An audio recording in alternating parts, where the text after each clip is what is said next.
Bienvenue dans Réflexions sauvages. Ici, c'est l'endroit où on se lâche. On parle de ce qui nous fait vibrer et surtout, on dit les choses comme elles sont. Je suis Andy et ensemble, on va explorer la vie sans filtre, les relations, le self-love et toutes ces petites réflexions qui nous rendent plus fortes.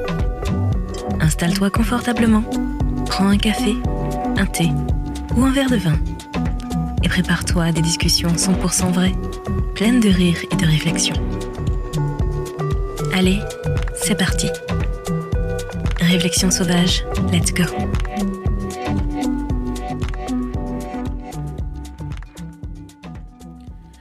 Hors série d'été.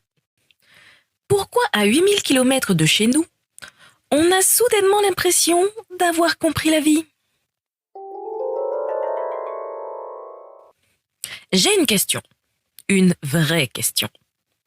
Pourquoi est-ce qu'on devient tous une version légèrement différente de nous-mêmes dès qu'on passe la frontière? Je ne parle même pas d'aller à l'autre bout du monde.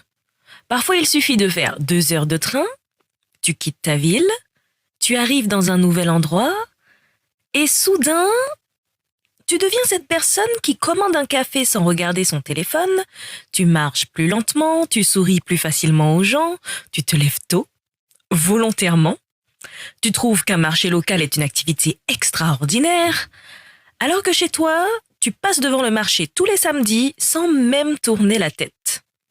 Là, tu prends le temps, tu observes, tu goûtes, tu t'émerveilles devant une rue pavée, une vieille porte, un coucher de soleil, une boulangerie. Et le plus drôle dans tout ça, c'est qu'en rentrant, tu regardes ton appartement comme si quelqu'un avait appuyé sur « lecture rapide de ta vie ». En vacances, tu avais l'impression d'être la meilleure version de toi-même. Plus détendue, plus curieuse, plus spontanée, plus présente. Puis, lundi matin arrive, tu réponds à un mail avant même d'avoir bu ton café. Tu manges un sandwich devant ton ordinateur. Tu te demandes déjà quand seront les prochaines vacances. Et tu te dis cette phrase qu'on a tous prononcée au moins une fois. J'aimerais tellement être la personne que je suis en vacances. Mais si cette personne existe, pourquoi disparaît-elle dès qu'on rentre? Et surtout, est-ce que c'est vraiment le voyage qui nous change?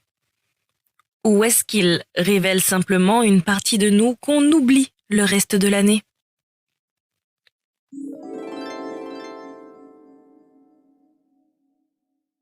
Mais entrons plutôt dans le cœur du sujet.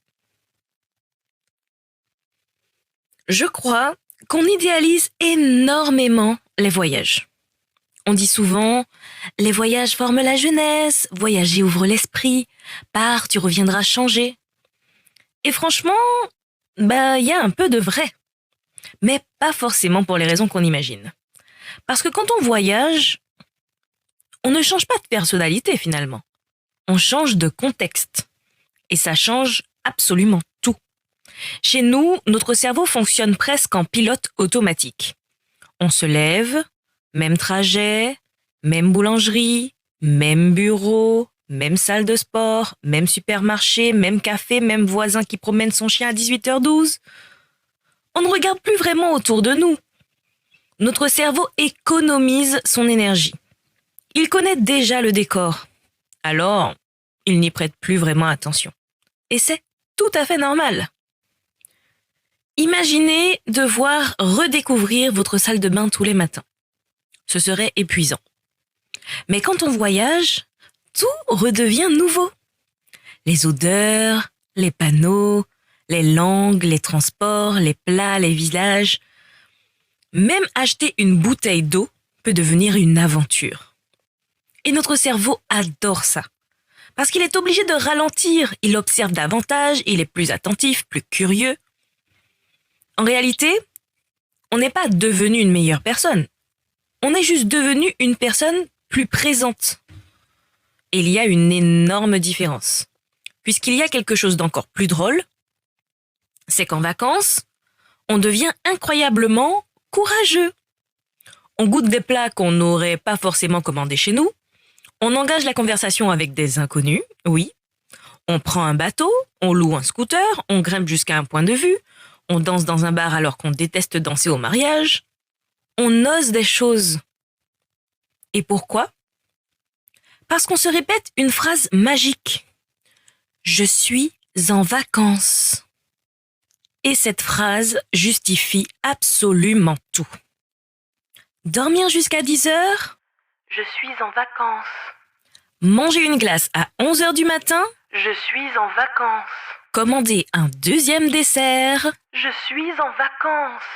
Parler avec des Australiens rencontrés dans une auberge ? Je suis en vacances. Comme si cette simple phrase suspendait toutes les règles de notre quotidien. Et finalement, peut-être que le problème n'est pas qu'on ose davantage en voyage. Le problème, c'est qu'on s'autorise beaucoup moins de choses chez nous. Il y a aussi un phénomène dont on parle très peu. Lorsqu'on voyage, personne ne nous connaît. Et c'est incroyablement libérateur. Personne ne sait quel métier on fait. Personne ne connaît nos habitudes. Personne ne sait qu'on est toujours en retard ou qu'on déteste parler au téléphone. Ou même qu'on mange des pâtes 3 fois par semaine ou qu'on repart presque de zéro. Et cette sensation, elle fait un bien fou.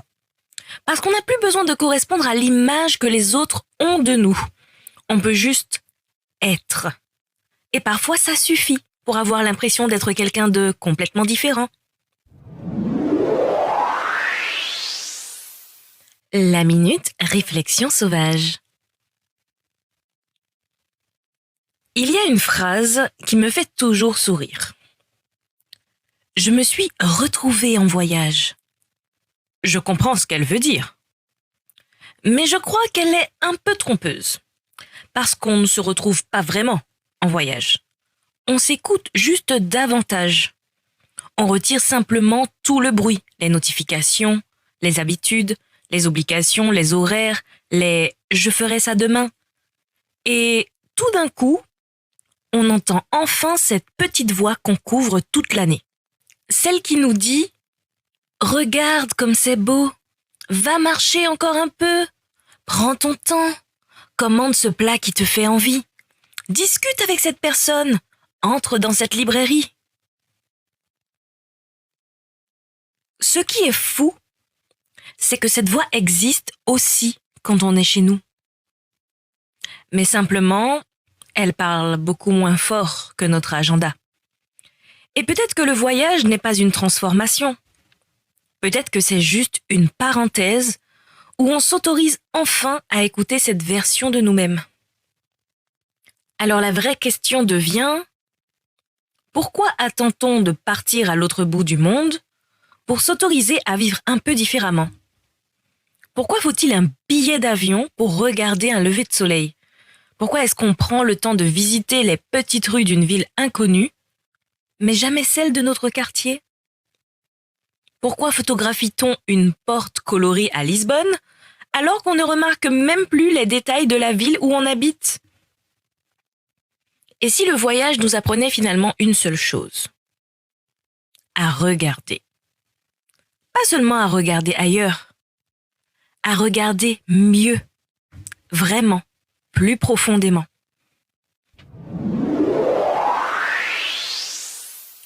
Les conseils sauvages. Alors cet été, partez loin si vous en avez envie.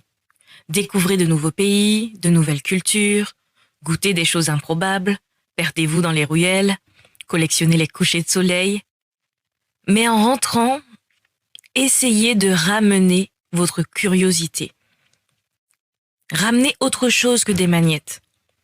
Une capacité à marcher sans but, à vous asseoir en terrasse sans regarder votre téléphone, à dire oui à une invitation de dernière minute, à prendre un chemin différent pour rentrer chez vous, à visiter votre propre ville comme si vous veniez d'y arriver. Parce que si la meilleure version de nous existe à Bali, à Rome ou à Montréal, elle existe aussi un mardi soir à 20 minutes de chez vous. Elle a juste besoin qu'on lui laisse un tout petit peu de place.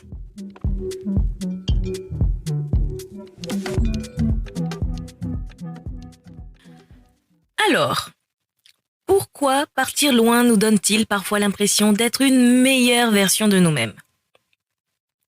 Parce qu'en voyage, on ne change pas de cœur, on change de regard. Et ce regard-là, on peut le rapporter dans nos bagages. Les vacances finissent, les avions atterrissent, les valises se vident, mais il serait dommage de laisser la meilleure partie du voyage à l'aéroport. Gardez votre curiosité, votre spontanéité, votre envie de découvrir, votre capacité à ralentir.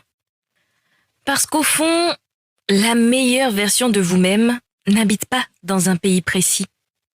Elle habite déjà en vous. Les vacances ont simplement eu la gentillesse de vous la présenter. Merci d'avoir partagé ce moment avec moi et on se retrouve naturellement vendredi prochain à 17h pour un nouvel hors-série d'été de réflexion sauvage.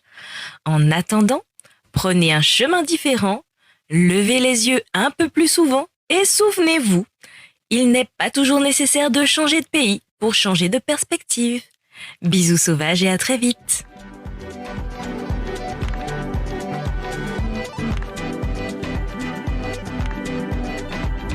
Et voilà, c'est tout pour cet épisode de Réflexion sauvage. J'espère que ça t'a fait sourire, réfléchir et peut-être même un peu bousculer. Si tu as aimé, n'hésite pas à partager avec une amie, laisser un petit avis ou tout simplement en parler autour de toi. On se retrouve très vite pour une nouvelle dose de réflexion, de rire et d'authenticité. D'ici là, n'oublie pas, reste sauvage, reste vrai et surtout prends soin de toi.